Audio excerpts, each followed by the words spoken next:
Hi hello నమస్తే welcome to our channel. Megastar Chiranjeevi గారు main లీడ్గా Vashishtha గారి డైరెక్షన్లో రాబోతున్న సినిమా విశ్వంబర.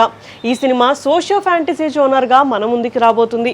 ఈ సినిమా మీద ఫస్ట్ నుంచి కూడా అందరూ హై ఎక్స్పెక్టేషన్సే పెట్టుకున్నారు. ఈ సినిమా నుంచి రిలీజ్ అయిన ఫస్ట్ లుక్ పోస్టర్ అయితే నెక్స్ట్ లెవెల్లో క్రేజ్ క్రియేట్ చేసుకుంది. కానీ తర్వాత రిలీజ్ అయిన టీజర్ మాత్రం అంత పాజిటివ్ టాక్ రాలేదు అనే చెప్పుకోవచ్చు.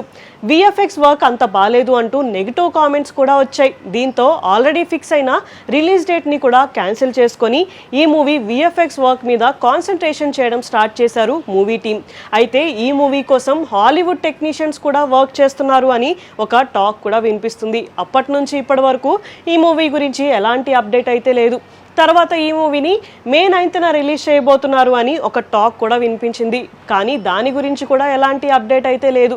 అయితే ఇప్పుడు ఈ సినిమా గురించి ఒక ఇంట్రెస్టింగ్ న్యూస్ అయితే వినిపిస్తుంది. అదేంటి అంటే ఈ సినిమాలోని ఫస్ట్ లిరికల్ సాంగ్ని త్వరలోనే release చేయబోతున్నారంట. April 12th Hanuman Jayanti సందర్భంగా ఈ మూవీలోని ఫస్ట్ సాంగ్ని లాంచ్ చేయాలి అని ప్లాన్ చేస్తున్నారంట. నందిగామలోని పరిటాల ఆంజనేయ స్వామి టెంపుల్లో ఈ సాంగ్ని రిలీజ్ చేయాలి అని అనుకుంటున్నారంట. త్వరలోనే ఈ విషయం గురించి అఫీషియల్ అనౌన్స్మెంట్ కూడా రాబోతుంది అని తెలుస్తుంది. ఎంఎం కీరవాణి గారి మ్యూజిక్ గురించి మనందరికీ తెలిసిందే. సో ఇప్పుడు ఆయన ఈ సినిమాకి ఎలాంటి మ్యూజిక్ ఇచ్చారు అండ్ ఈ సాంగ్ ఎలా ఉండబోతుంది అని ఫ్యాన్స్ అందరూ కూడా చాలా ఎక్సైటెడ్గా వెయిట్ చేస్తున్నారు. సో ఈ విషయం గురించి త్వరలోనే ఏమైనా అప్డేట్ వస్తుందేమో చూడాలి. ఇలాంటి వీడియోస్ కోసం మా ఛానల్ని సబ్స్క్రైబ్ చేసుకోండి. Thank you for watching.